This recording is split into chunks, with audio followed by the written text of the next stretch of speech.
Okay, welcome. Today I'm in conversation with Michael Coady, the 8th winner of the annual Lawrence O'Shaughnessy Poetry Award that is given by the Centre for Irish Studies here at the University of St. Thomas in this year, 2004. Michael hails originally from Carrick-on-Shore in County Tipperary. He's a man of many talents, and I'm delighted to be talking to you today, Michael. Pleasure to be here, Pat. Welcome. First of all, to begin our conversation, I just thought we'd explore a little bit of how you began your journey as a poet, and what inspirations you came across to draw you to the written word. Well, I would say inspired by my father to a large extent, by my parents. My father, I remember saying poems for us when I was a child. I was always a reader and good at writing in school, but actually I was a late beginner in terms of creative writing. I was also into music in a big way. So I was in my late 20s when I first really got into creative writing. I had done some other kinds of writing before that, but mainly music. So I was a late beginner, and I would say my father's influence also had a very good English teacher in secondary school in Carrick-on-Shore in my hometown. Those are the only influences I could generally organize in my own head. Difficult to know sometimes where your influences come from. Right. I know it's interesting you speak of your father. I know there's a tremendous theme, and it's so powerful in your writing, and it reverberates again and again in so many configurations. The theme of family history and family memory. Can you just elaborate a little bit from that idea of learning from your father and this, how you first became persuaded of the power of that theme for your work? That's this sense of family history. Well, I think I was receiving it unconsciously growing up. My mother as well. My mother was a musician from Waterford City, and there was a whole other place behind her that I used to spend holidays as a boy. The whole city of Waterford and the world of its music and so on, and her family history. I think you sort of take these things in. Part of the trick with being a writer or attempting to write is the recognition of your material. And very often it takes a long time for that to dawn on you, for the penny to drop. Certainly did with me in some respects. I remember too when Seamus Heaney brought out his first book, Death of a Naturalist, in the 60s. It was a revelation in the sense that here was a young man from the countryside in County Derry, and he was finding new ways, a new kind of a language, I think. Now, Kavanagh had done some of that as well, but I didn't know Kavanagh at that time. We hadn't done Kavanagh in school, so to speak, and I hadn't made any contact with Kavanagh's poetry up to then. But I think sometimes you hear a tune, so to speak. You hear a particular kind of language or a register, and you realize that that is yours also, and that you could. And I think perhaps unconsciously you begin by trying to imitate. There's nothing at all wrong with that, I think, for a beginner writing. It's rather like a musician practicing. I realized long after my father was dead how good a raconteur he was, and the kind of memories he would tell us and the kind of stories he would tell us, often repeating himself when he'd come home from the pub at night. And it was only when he was gone, and both my parents are now gone, that you really realize what you've been given by people, I think, over the years, as well as what you've been given by your formal education, say. One of the distinctive marks of your work, despite its variety, is concern for place, particularly your hometown of Carrick-on-Shore in County Tipperary. And I must admit, in reading your work, I feel as if I know the salmon on the town clock, and I know the old bridge, and I know the flood tides of the river. While I remember myself learning about the three sister rivers in primary school in Dublin, I don't think I've ever been in the town, except I may have passed it. But I feel like I've been there now, and I've heard the voices, and I feel in some sense that you bring the atmosphere and the history and the memories of the town alive in your work. Can you talk about Carrick-on-Shore as a source of inspiration and a source of material for you? Yeah, I can indeed. The first thing I should say is that I didn't set out with an agenda to do that. But I live in my hometown. I never left it. So through the circumstances of my life, I continued to live where I was born. And it's a small town of about 5,000 people in a lovely situation in the Lower Shore Valley. So it's a river town, set between mountains of the mountains in County Waterford and Slievenamon, the mountain in South Tipperary. Mm-hmm. It's also at a particular point on the river where the tide head is. And this becomes and has become more and more significant for me because it's a cosmic event twice every 24 hours. Right. And it is the reason why the town is where it is. Mm-hmm. And I gradually began to uncover the story of the town, so to speak. And it is my world, so that is why I write about it, because I have nothing else to write about. I mean, everything is there, as far as I'm concerned, that I know. Mm-hmm. At a later point, I began to realize that there was another part of my family heritage that was material, and that was the connections of my family connections, my father's and other forebears with America. Mm-hmm. And it took quite a while for me to realize that that was material also, and I explore that in ways that surprised me myself, and that as they unfolded. Mm-hmm. But the town itself and its people is manageable in the sense of its size. Mm-hmm. It's a good place to live. I feel quite content there. Mm-hmm. It's good to get out now and then, needless to say. There's a lot there, like there's a lot everywhere. If you, so to speak, if you get into the grain of the wood, and you're into mystery anyway. So it isn't a matter of numbers or the size of a place. Mm-hmm.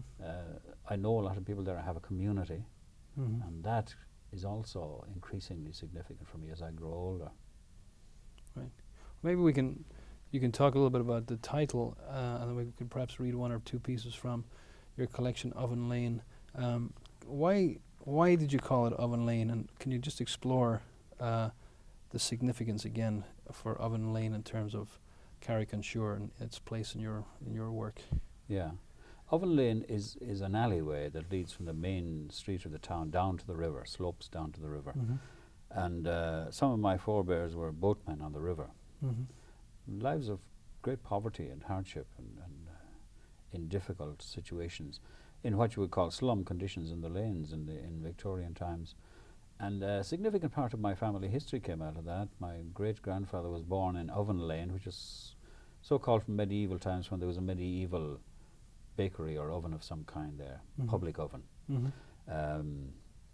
So I deliberately chose that title for my second collection, Oven Lane, because I felt that the poem at the center of the collection, a poem called The Letter, about my lost great-grandfather who disappeared to America, that was a central, a core element of the book, this search for the lost father, if you wish. Mm-hmm. And the story that I wanted to uncover from the dark about what had become of this man in America who left a child behind who became my grandfather. Mm-hmm. So the reason why the book is called Oven Lane is simply that. I also like modest but, if you like, resonant titles for me. Mm-hmm. And that satisfied me that I was taking that title and putting it into print actually for the first time. I like to do that. Right. To take a place name and to put it into print for the first time. Right. Well, perhaps we could. There's a lot of great material in this, fantastic material in this book. But perhaps we should read the letter and talk about it. It's on page 26 in my collection here. Yes. So perhaps we want to, Michael, if you don't mind, if you want to just read that, and then we can perhaps continue from there. Right. I will read the letter, and it's the story of a letter arriving from my great-grandfather in America one morning after 30 years of no word from America, and being rejected by his son that he had abandoned, my grandfather, who never forgave his father for not writing and not communicating with him. So in the poem, I speak to the lost man in America and try to bring myself back to the point where his wife died in childbirth, and that was the thing that impelled him to leave. The letter. For James Coady, lost father of my grandfather. If there can be some redemption in the word, then let this telling reach across the silence of 100 years in Oven Lane. About your feet upon the earthen floor, let me find the child who will out of the slow unravelling become my grandfather, and in the curtained room your young wife Mary Agar, still beside an infant, bound with her in rituals of laying out and prayer. This dark hour's nativity will shape and scar your destiny, and in the unformed future cast its shadow over hearts that will engender me. In time it will call up this impulse and these words, Let me try to know you in the anguish of that hour. A man of no importance, trapped in a narrow place, enmeshed in desperate circumstance, as at the whim of some malignant puppeteer. The image holds the lane, its stench, the fetid hovels crowding down toward the quayside of the shore, where kinship and compassion resurrect in time upon the page the murmured solidarity and flickering of candles about the human face of piteous travail. 100 years, and I will come to try the lane for echoes, the coughing and the crying of children in the dark, the nameless incarnations of love and grief and hunger where the river flows coldly past. These broken walls were witness to your leaving, whether in morning sun or rain, your firstborn child still sleeping when you left him, the dark-shawled blessings from the doorways of a lane you'd never see again. What I know has come to me out of dead mouths, through the barefoot child left with your father, the old boatman, and from the mouth of my own father, that child's son. A life I'll never know is buried with you in a place I'll never find. A generation turned before the morning of the letter sent to find your son become a man with children of his own. Out of the maze of circumstance, the ravelled tangle of effect and cause, something impelled you, brought you finally to bend above the unmarked page, an old man in some room in Philadelphia, reaching for words to bridge the ocean of his silence, pleading forgiveness of the child of Oven Lane. Silence was the bitter answer you were given every empty day until you died. By a breakfast table my child father watched your son unseal his darkest pain, saw the pages torn and cast in mortal grief and anger out of an abandoned child's unspeakable heart hunger into the brute finality of flame. Now all of these have gone into the dark, and I would try again to reconcile the hearts of which my heart's compounded with words upon a page. I send this telling out to meet the ghosts of its begetting, to release it from stone mouths of Oven Lane. Can you discuss, it's a very powerful piece, can you discuss the journey towards completing the full circle of this whole story, this family story, that this letter? Can you elaborate further on this, the full significance of this for the further writing you did? Yeah, well, I should say first of all that when I wrote that poem, I still knew nothing of the American story. Mm-hmm. The American story was still a closed chapter, Mm-hmm. and a suppressed story, if you wish, deep family wound, because my grandfather, who was dead before I was born, my grandfather, who was the abandoned child of this man, he was dead before I was born, and he had been deeply wounded by it and never forgave his father, so never answered the letter. So here was I, 3 generations on, in a sense, trying to answer a letter with the written word. And if the lost man in Philadelphia hadn't written that letter he attempted to write, we would know nothing of it. So the mystery of the written word enters into this, and a whole process ensued after the publication of that poem. My own search, and with the help of a woman from Maryland, a wonderful woman named Eileen McConnell, a genealogist, an Irish-American genealogist, expert in Irish-American genealogy. She searched for 2 years to find the public record of this man, and we did find it eventually, the bare bones of it, and it proved to be another tragedy in America, a very sad tragedy in America, where the man's second wife died in childbirth. He was a stevedore on the Delaware in South Philadelphia, extremely hard life. And he had a second family who all died before he did. All his children died of his second family, and he himself died in 1915 of alcoholism and a broken hip in Philadelphia. So all this was lost and, if you like, forgotten. In the end, my poem led me to it, And I went to Philadelphia by invitation and found his grave, and I put a marker on his grave. And the whole thing was an extraordinary experience for me, because none of it was planned, if you like. It came looking for me. And I've told the whole story in the book, All Souls. All Souls, right. Story of the search, and how, if you like, life and art intersected.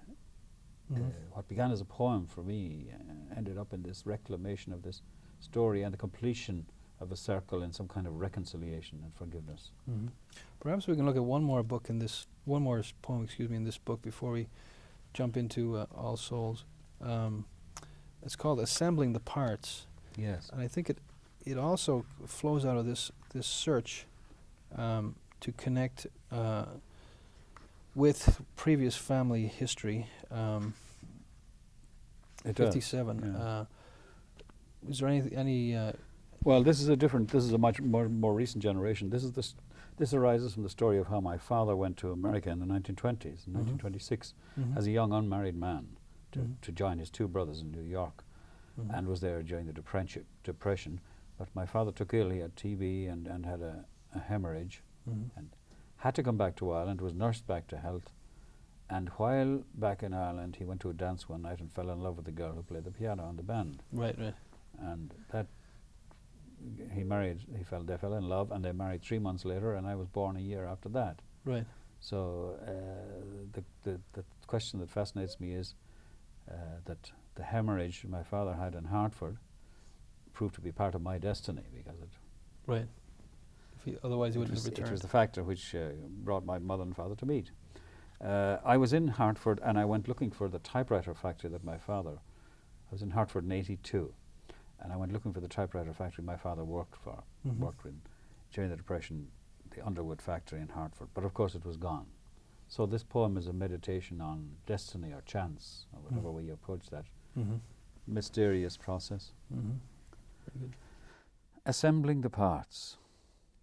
Standing in sunshine by Highway 84, I'm photographing a factory which is no longer there.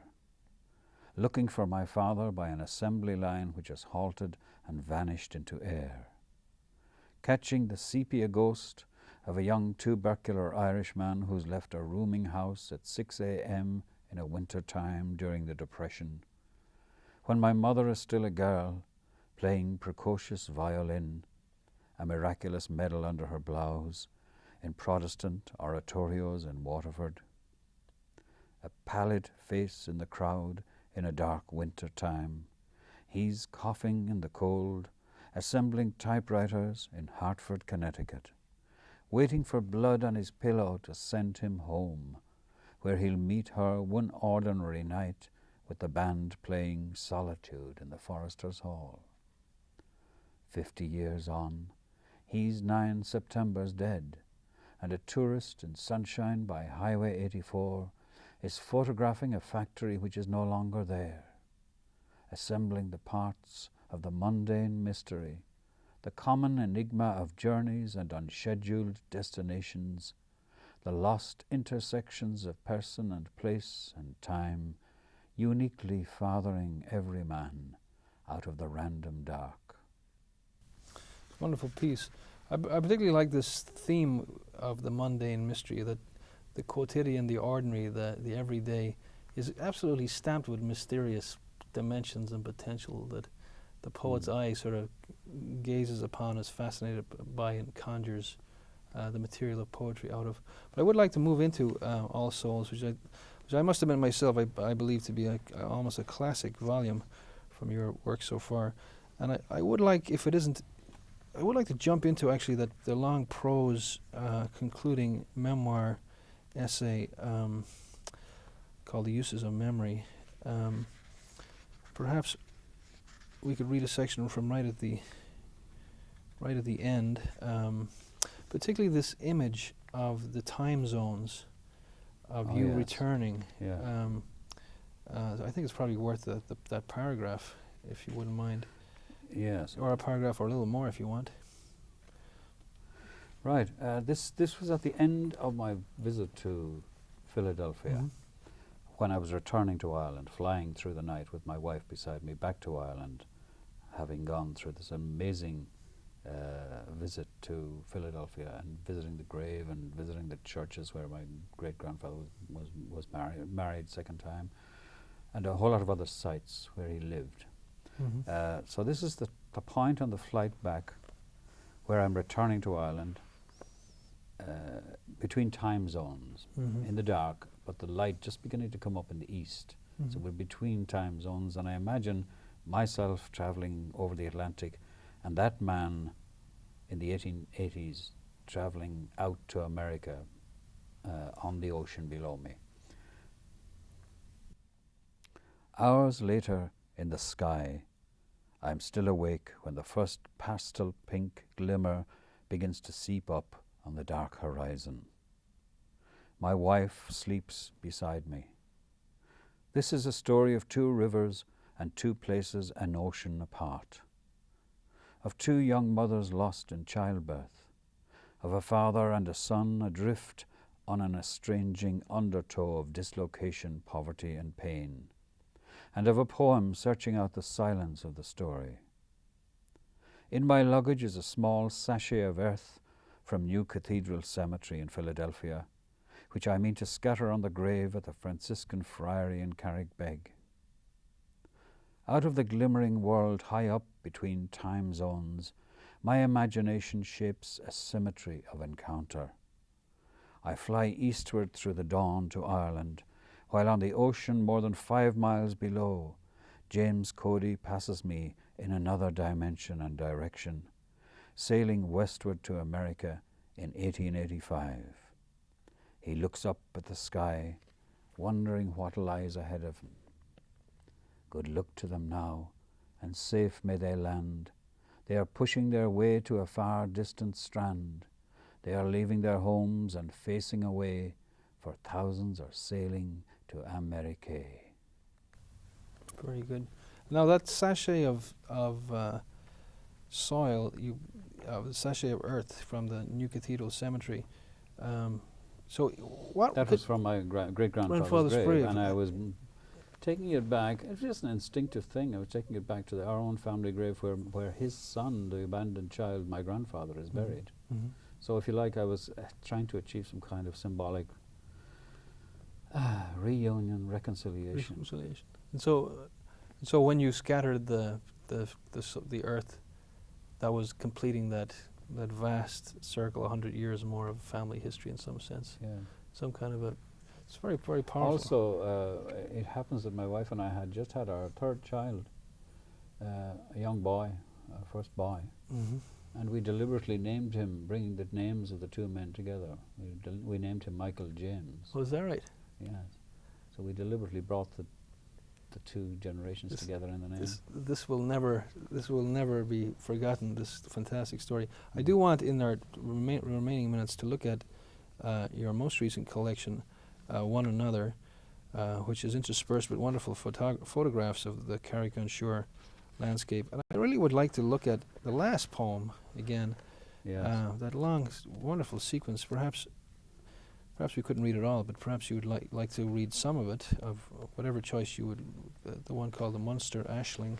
Yeah. Munster Ashling, right. Well, this is part of a section. I had a heart bypass surgery 2 years ago, and this arises from that experience, because it's also it is a trauma, if you like, but it's also a born-again experience to have a bypass. You come out of it with some sense of renewed hope and strength. Ashling in Irish means a vision, and there's a couple of little Irish language quotes here. The word cuan means a harbour or a haven. So this is my final day as I'm preparing to go home back to my own hometown from hospital, being discharged from hospital. Munster Ashling. On the day I'm going home, I wake at first light, put earphones in place, turn on lyric and commune with Monteverdi, immortally antiphonal across the universe. And suddenly, out of brightening sky outside the window, a sense of Munster enters like an ashling, and myself grounded in it, but uplifted. Is muoinech misha, I am a Munster man, dawning on me. Munster is the province to which I belong. dawning on me as though I'd just drunk some kind of potion, bringing me bright vision, panning over mountain ranges, river valleys, villages and towns, places of poets, musicians, broken armies, hunger and pestilence, bravery and beauty, holiness and slaughter, love and laughter, all the glens and hillsides, fields and streams, O Charig na Shuire go Cuish and Dangan Sheer, from Carrick-on-Shure westwards to the border of Dingle, with westward beyond lost parishes, vast kingdom of the wave, presided over by Monaghan Machlir, Poseidon, sending untiring emissaries to challenge Munster headlands, Slay and Beara, Kinsale, Ardmore, Helvick, and be appeased and then seduced within their harbours, entering the soft embrace within the haven sound of Cuan. Later in the morning, I am helped to shower and shave and dress. The white-coated ones come round to enquire, observe, appraise. The surgeon listens to my heart, which he held in his hands, tells me about the healing process, wishes me good health and creativity, then takes time to talk of books. He's from North Cork and knows Elizabeth Bowen's resting place at Farahy, a place that I love for itself, for the vanished great house of Bowen's Court beside it, and for all she wrote. Before the summer ends, I'll visit there again. For now I quote to the white coats her recognition of graveyards as places of returned innocence, with something approaching gaiety in them. Such illumination exalts us all, on and in the earth, teaching us to look upon it with love, this humbly perfect earth we walk upon, its patience with all woundings, its unceasing restorations. Lunchtime and my wife arrives. We pack my bits and pieces, get well cards and medication with books that saw me through, Heaney's effulgent electric light, the salt storytelling of Alastair MacLeod, along with items of Mediterranean magic brought by pious friends from Italy, a stone fragment from the cave where St. Michael was in the habit of appearing, and a phial of holy oil, Olio Benedetto di San Matteo, from the shrine where thousands flocked for centuries to revere the upper apostolic molar of Matthew, taxman and evangelist, deceased. At last, I'm outside under open sky, a fresh breeze on my face. Standing there after my goodbyes and thanks, I'm weak as water, but look back in gratitude, discounting all shortcomings, yea, even unto the Stalinist architecture. By now, my bed's remade for yet another who needs care. In there, it's all still going on and must continue, the unsung and unceasing work of love in this place of hurt and healing, grief and endings, hope and new beginnings. And inarticulate love is what I feel as my wife drives me through the living city streets, the radio announcing that on this day in Ireland, the bones on tour of St. Therese of Lisieux are blocking traffic in Derry of the Siege.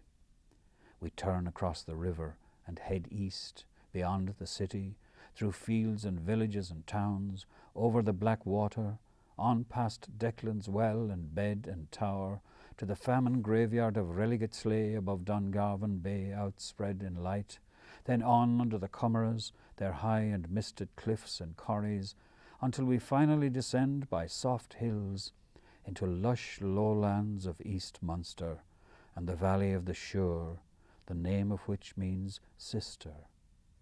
Here is my Cuan, where I began and where I live, this settlement of souls at the tide head of the river, all its living or lost hearts in place and time, under the abiding breast of Slievenamon. As we cross the bridge, I see the tide is flooding. Here I may grow strong, begin again, be blessed, live on. And with that note of the flood tide coming again, it's my great pleasure to wrap up today's conversation with the 2004 winner of the O'Shaughnessy Poetry Prize here at the University of St. Thomas in St. Paul, Michael Coady. Thank you very much, sir. Thank you, Pat.